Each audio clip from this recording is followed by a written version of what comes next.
Сәлем достар, сіздермен мен үздік педагог 2020 Бану Амановна. Ежелгі дәуір әдебиеті кімге болсын қызық. Бүгінгі талдайтын шығармамыз Қасқа көл дауы. Шығарманың тақырыбы жер дауы. Шығарма идеясы қазақ халқындағы жер дауы мен шешендік өнер үлгісін көрсету, әйел адамның даналығын айту. Шығарма жанры әңгіме. Шығармаға композициялық талдау жасайық. Басталуы. Қасқа көл көліне талас. Байланысуы. Төле би мен Әйтеке бидің айтқаны. Дамуы. Орман беттің жауабы. Шығарма шиеленісуі.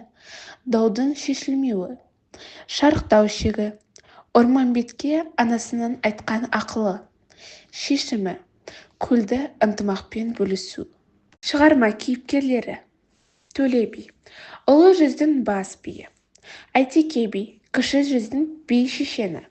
Орман бет би, орта жүз биі. Қасқа көлді бөліскісі келмеген жан. Орман беттің анасы.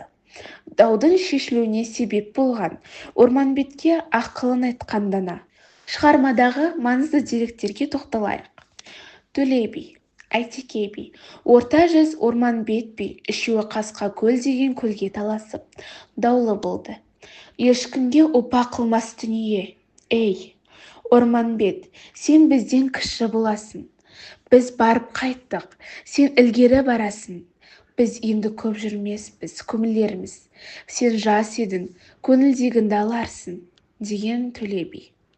Әйтеке бидің айтқаны. Бай болсан халқына пайдан тисін. Батыр болсан дұшпанға найзан тисін. Бай болып пайдан тимесе, батыр болып найзан тимесе, жұрттан ала бөтен үйін күйсін. Даудың шешілуіне себепші болған жан, Орман бет бидің анасы. Төле би былай дейді.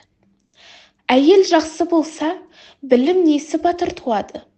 Әйел жақсы болса, ердің басшысы емес пе? Бұрынғылар осылай демес пе? Ұлттық құндылық. Әйел адамның даналығы, шешендік сөз. Шығарманың келер ұрпаққа берер пайдасы. Менің ойымша, осы қысқа ғана әңгіме арқылы әйел адамның ақылдылығын, даналығын көрсетіп отыр. Сонымен қоса, үш жүздің билерінің шешендігі көрініс табады. Ұқсас шығарма. Ердің бақыты әйел.